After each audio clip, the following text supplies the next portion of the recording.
The oldest warnings were never written down, they were whispered, from grandmother to grandchild, in the dark, in the rain, when the power was out and there was nothing left but firelight and the weight of what the old ones knew.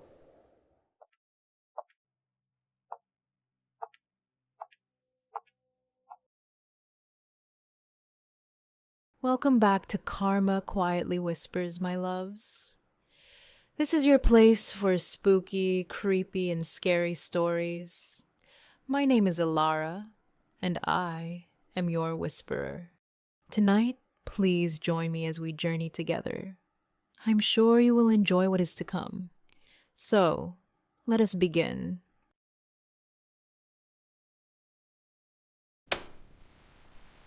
No Reddit thread of screaming strangers tonight. No stalker, no abandoned building. Tonight, we listen to an elderly woman who grew up in a village, who survived things we can barely imagine, who chose a rainy night with no electricity to pass down the warnings she received from those who came before her. I find these stories, the folk horror stories, the generational ones, somehow more unsettling than anything else.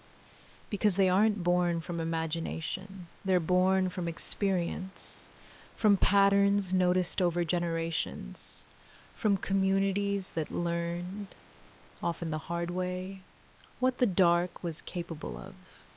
The person who shared this on Reddit stayed overnight at their grandmother's home.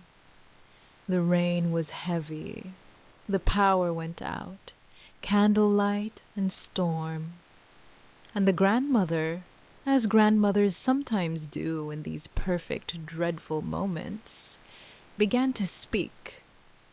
Let me share what she said. After sunset, she told them, you should always keep your hair tied. Loose, flowing hair after dark attracts things, negative energies, presences that are drawn to that kind of openness, that kind of unguarded softness. I know this sounds like superstition, but consider, nearly every culture on Earth has some version of this belief. Something about loose hair and darkness that makes the old ones uneasy. Maybe it's practical. Hair that obscures vision, that tangles in brush if you run. Or maybe there's something else to it. The grandmother then told a story about her own sister-in-law from when that woman was a teenager. She'd gone to fetch water from a well far from the village, in the deep hours before dawn. 3, 4 in the morning, she was alone, on a dark path, returning from the well with water. And then she noticed she wasn't alone. Strange men had appeared beside her, walking silently on both sides of her, saying nothing, just keeping pace, surrounding her in that awful, structured way that isn't accidental. She couldn't run. She couldn't cry out. She kept walking, heart hammering, until she finally reached a small shrine near the temple at the edge of the village.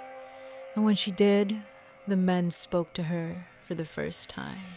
They told her she was lucky. She was lucky because she was carrying water.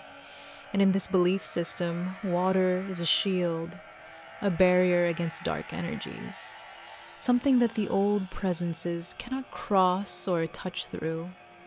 They told her, otherwise she wouldn't have survived. And then they were gone. Now, were these men human? Were they something else?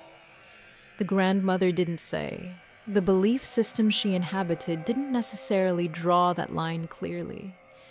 In village folklore, the distinction between a dangerous human, a spirit, and something in between is often blurred on purpose, because they all require the same response: careful behavior, respect for the darkness, preparation.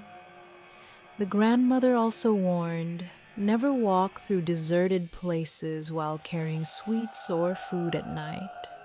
Food attracts negative energy. The same way blood and water calls what swims below. If you must carry it, be careful. Be quick. Don't linger. Keep a knife under the mattress, she said, for nightmares. A copper vessel of water near the bed to keep the darkness quiet. And above all, never speak to unknown people at night, especially near deserted places. That last one hits differently after everything else we've discussed tonight, doesn't it? It doesn't matter if you call the threat a spirit or a man or something unnamed. The advice is the same.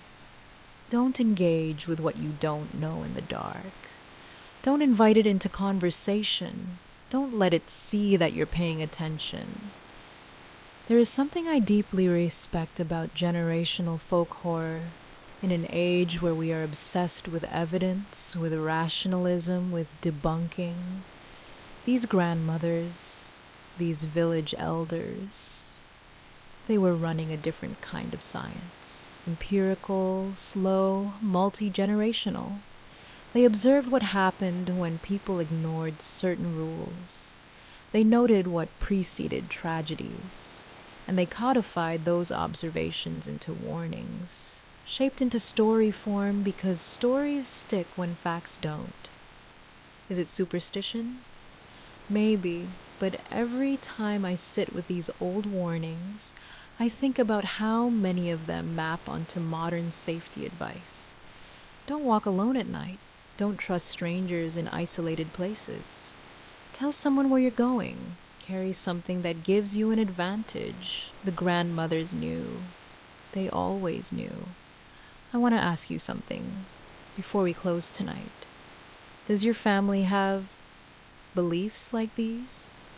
Warnings passed down, maybe laughed at in daylight, but quietly respected after dark. Stories your grandmother told that you never quite forgot. Because I think the most important horror isn't in any streaming service or Reddit thread. It's in the things the people who loved us tried to protect us from. In the rules we were given without full explanation. In the stories told by candlelight when the storm took the power and the old ones decided we were finally ready to hear. Tie your hair. Don't linger where it's empty and dark. Carry water and listen to your grandmother. Thank you for joining me tonight. My name is Elara, and I am your whisperer. I'll be here, waiting for you next time. If this story resonated with you, leave a comment below. I want to hear your stories. Like and subscribe if you enjoyed this story and want to hear more.